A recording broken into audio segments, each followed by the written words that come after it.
Hablemos de Jesús. Y recibe toda la gloria y recibe toda la honra. Precioso, oh Hijo de Dios, recibe toda la gloria. Hola, bienvenidos a mi programa de nuevo, Hablemos de Jesús. Seguimos con las bienaventuranzas. Hoy toca Mateo capítulo 5 versículo 6, que dice así: bienaventurados los que tienen hambre y sed de justicia.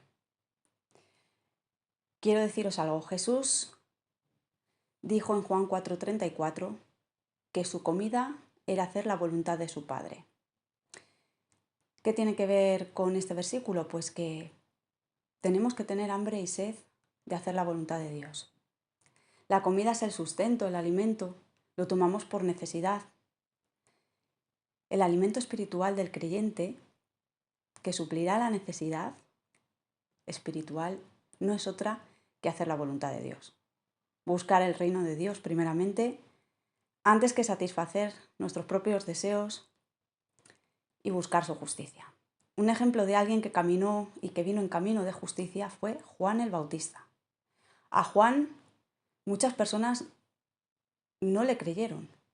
Es más, sufrió persecución, acabó en la cárcel y decapitado. ¿Por qué? Por hacer lo que era justo delante de Dios, por hacer la voluntad de Dios, por buscarla, por cumplirla, por decir la verdad, decir a la gente que se arrepintiera de sus pecados y decirle a Herodes que no le era lícito tener la mujer de su hermano. Pero a pesar de eso, en Marcos 6:20 dice que Herodes temía a Juan, sabiendo que era justo y santo, y lo protegía porque en el versículo 19 dice que Herodías, la mujer de su hermano, lo quería matar. Es decir, la persona con la que él estaba ilícitamente lo quería matar, pero él lo protegía. Herodes lo encarcela, pero le temía. Temía lo que le podría venir si le echaba la mano, por eso lo protegía. Herodías lo acechaba y deseaba matarlo. Herodes dice que cuando lo oía se quedaba perplejo, pero lo escuchaba de buena gana. Entonces, conclusión, recibía sus palabras. En el versículo 26 dice que el rey se entristeció mucho en el día de su cumpleaños, porque lo que le pidieron fue en base a un juramento que él hizo, y lo que le pidieron fue la cabeza de Juan el Bautista. En el versículo 21 de Marcos 6 tuvo que conceder esa petición, y es así como un hombre justo y santo que decide hacer la voluntad de Dios y le habla al mismo rey Herodes del reino de Dios, de los cielos, del arrepentimiento del pecado, acaba decapitado. Y es que en Mateo capítulo 6 encontramos que aquellos que hacen la voluntad de Dios y que viven buscando primeramente el reino de Dios y su justicia, como dice Mateo 6:33, padecerán persecución, pero también dice que de ellos es el reino de los cielos. Nosotros, como discípulos de Jesús, debemos no solo interesarnos por hacer la voluntad de nuestro Señor y Dios y su justicia, sino sentir el cumplirla, hacerla como una necesidad, como lo es comer y como lo es beber. Cuando tenemos mucha sed o hambre, estamos deseando beber un vaso de agua o llenar nuestro estómago. Por lo mismo debemos sentir con respecto a nuestra obediencia hacia Dios.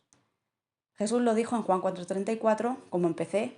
Voy a leeros la versión habla hoy porque me ha gustado más como lo expresa y dice así. Pero Jesús les dijo: mi comida es hacer la voluntad del que me envió y terminar su trabajo. Ese también es nuestro llamado. Nosotros tenemos el mismo llamado. Y en el camino también nos puede ocurrir que tengamos sed de justicia en lo personal, porque vamos a pasarlo mal, porque vamos a atravesar ciertas circunstancias y circunstancias por causa de Cristo. Y es que a nadie le gusta sufrir injusticias, pero las sufrimos de manos de otros porque el ser humano de por sí mismo es injusto, es pecador y hace daño a otros para satisfacer sus deseos personales.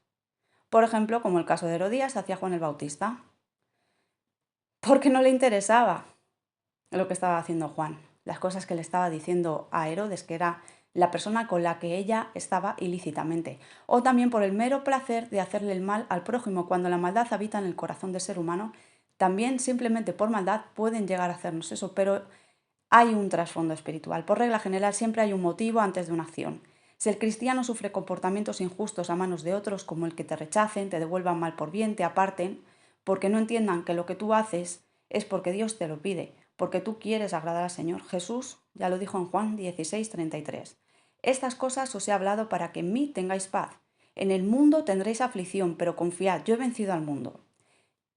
Y es que Jesús ha vencido en todas nuestras circunstancias. Por eso somos más que vencedores por medio de aquel que nos amó. Por eso, si Él ha vencido, nosotros también. Con su ayuda podemos atravesar esos momentos difíciles. Con su ayuda podemos tener paz en medio de esos momentos de injusticia. Con su ayuda podemos perdonar. Con su ayuda podemos bendecir al que nos maldice. Con su ayuda podemos orar por el que nos ultraja y nos persigue. Con su ayuda podemos ser como Cristo. Querido amigo y amiga que me estás escuchando, solo es cuestión de tiempo que veas la justicia de Dios en tu situación. Nosotros los cristianos tenemos un gran defensor y un gran juez. Es mejor dejarle a él hacer y no responder, no devolver mal por mal, sino vencer con el bien el mal. Orar por nuestros enemigos. El Señor en algún momento nos puede llevar a confrontar a las personas por su pecado, eso también puede pasarnos, si es el caso de un hermano en Cristo, por ejemplo, si peca contra ti, pero si no es el caso, hay que orar también, como dice la Escritura, ¿no? Orar por los que os ultrajan y os persiguen. En el caso en que veamos cómo el Señor nos hace justicia, como fue en el caso del profeta Daniel, cuando lo echaron al foso de los leones, eso fue por culpa de los envidiosos que estaban en su mismo trabajo. Ellos ocuparon el lugar de Daniel y se los comieron a ellos, al final murieron en su propia trampa. Y es que el Señor recompensa a cada uno según su obra y dará el pago a aquel que nos dañó. Debemos de tener temor del Señor y no alegrarnos, pero sí podemos agradecerle y cuidarnos también de nosotros, hacer el bien, hacer lo correcto en cada momento, buscar la ayuda de Dios en cada situación, hacer justicia.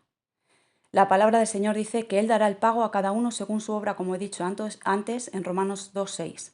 Y dice también en Proverbios 11:21 que el malvado será castigado. Por último, tenemos esta palabra del Salmo 37:12-15. Maquina el impío contra el justo y cruje contra él sus dientes. Aquí parece como que hay odio si te imaginas la situación, pero dice una cosa, el Señor se reirá de él, porque ve que viene su día. Los impíos desenvainan espada y entesan su arco para derribar al pobre y al menesteroso, para matar. ¿A quién quieren matar? A los de recto proceder. Pero ojo, su espada entrará en su mismo corazón y su arco será quebrado. Eso es lo que va a hacer el Señor. Aférrate a esta palabra. Esta palabra, si la oyes, seguro es para ti. Dios te bendiga, sigue haciendo la voluntad del Señor y confía en Él. A su debido tiempo te hará justicia. Me despido con un fuerte abrazo en Cristo Jesús. Dios te bendiga.